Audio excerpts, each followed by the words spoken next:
15ই August উপলক্ষে BSF জওয়ানদের অভিনব উদ্যোগ। পথ চলতি মানুষদের হাতে জাতীয় পতাকা তুলে দিচ্ছেন বিএসএফ জওয়ানেরা। রাত পোহালেই স্বাধীনতা দিবস। দেশের বীর সন্তানরা তাদের জীবনকে বলিদান দিয়ে ভারতকে স্বাধীনতা প্রদান করেছিলেন।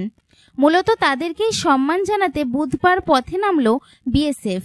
নদিয়ার কৃষ্ণনগর সীমানগর হেড ক্যাম্পের বিএসএফের পক্ষ থেকে ভারতের জাতীয় পতাকা হাতে নিয়ে নেমে পড়েন পথে। রাস্তার প্রতিটি নাগরিককে ভারতের জাতীয় পতাকা বিতরণ করা হয়।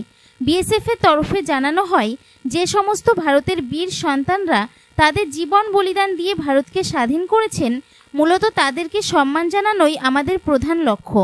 সেই কারণেই আগামীকাল ধর্ম বর্ণ নির্বিশেষে ভারতের প্রতিটি ঘরে যাতে জাতীয় পতাকা তোলা হয়, সেই লক্ষ্য নিয়েই আমরা জাতীয় পতাকা বিলি করছি, যাতে আমাদের বিরোধী দেশগুলো বুঝতে পারে ভারতবর্ষের সকল মানুষ আমরা দেশের প্রতি কতটা শ্রদ্ধাশীল।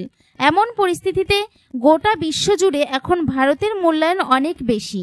এখন বিশ্বের প্রত্যেকটি দেশে রয়েছে ভারতীয় নাগরিক, আর সেখানেও 15ই আগস্ট উপলক্ষে তেরঙ্গা ওড়ে ভারতীয়দের হাত থেকে। এই দেশ আমাদের দেশ, এই ভারত মহান Bharat. Bureau report, NE Bangla.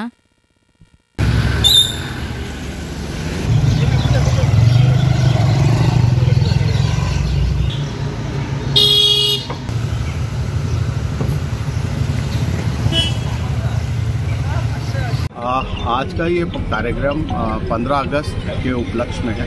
जैसा कि आप जानते हैं कि ये एक संदेश है हमारा।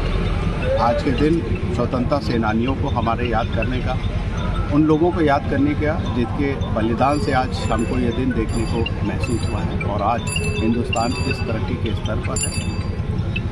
आज हम border security force sector headquarters Simanagar हम पब्लिक के अंदर में ये संदेश बांटेंगे कि कल के दिन 15 अगस्त को स्वतंत्रता दिवस को एक त्यौहार के रूप में मनाया जाए और इस उपलक्ष्य में हम हर घर तिरंगा के कैंपेन को लॉन्च किया है हमने और हर एक व्यक्ति को तिरंगा बांट कर उसको प्रेरित करेंगे कि वो अपने घर में कल तिरंगा हर हालत में लगाए। इससे जिस प्रेम की भावना है, हमारी एकता है अनेकता में, उसको बल मिलेगा और हमारे पड़ोसी देशों को ये पता लगेगा कि हम किस तरह से अनेकता में एकता का रूप है। यहाँ पर हर धर्म हर जाति के लोग एक साथ मिलकर हिंदुस्तान के किसी भी नेशनल पर्व को मनाते हैं। धन्यवाद। जय हिंद।